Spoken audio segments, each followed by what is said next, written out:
ሙሴ ሕዝበ እስራኤልን እንዲመራ የእግዚአብሔር ሕዝብ ወተትና ማር ወደምታፈልቀው ርስት ከነዓን እንዲያወርሳቸው በእግዚአብሔር የተመረጠ ነቢይ ነው። ከእግዚአብሔር እጅ ሁለቱን የቃል ኪዳን ጽላት የተቀበለው በሲና ተራራ ላይ ከእግዚአብሔር ጋር የተነጋገረ የዕብራውያኑ መሪ ነቢዩ ሙሴ ኢትዮጵያዊቷን ነበር ያገባው።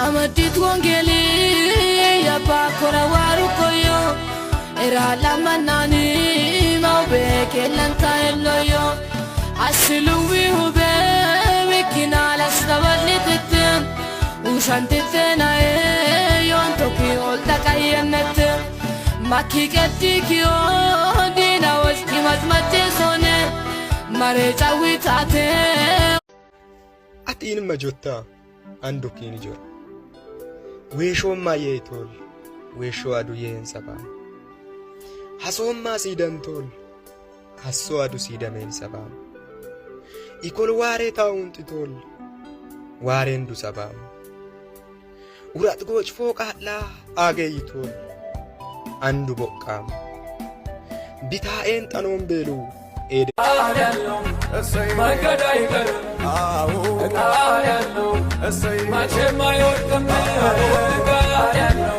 እሰይ ማገዳይ ገር ከመተኛታችሁ በፊት በዚህ ቃል ተባረኩ። ከሰማችሁ በኋላ ለ10 ሰው ሼር አድርጉና ኮሜንት ላይ ኢየሱስ ብላችሁ ጻፉ። ኢየሱስ ብሎ የጻፉትን ሁሉም ሰው ገብቶ ፎሎ ያድርግ። ይሄ የእግዚአብሔር ቃል ነው። ዮሐንስ ወንጌል ምዕራፍ 6 ከቁጥር 47 ይሁነት እላችኋለሁ በእኔ የሚያምን የዘላለም ሕይወት አለው። የሕይወት እንጀራ እኔ ነኝ። አባቶቻችሁ በምድረ በዳ ማና በሉ ሞቱም። ዳዊት መዝሙር 25 አቤቱ ወደ አንተ ነፍሴን አነሳለሁ። አምላኬ አንተን ታመንሁ አልፈር። ጠላቶቼ በእኔ አይሳቁብኝ። አንተን ተስፋ የሚያደርጉ አያፍሩም፣ በከንቱ የሚገበዙ ያፍራሉ። አቤቱ መንገድህን አመልክተኝ፣ ፍለጋህንም አስተምረኝ።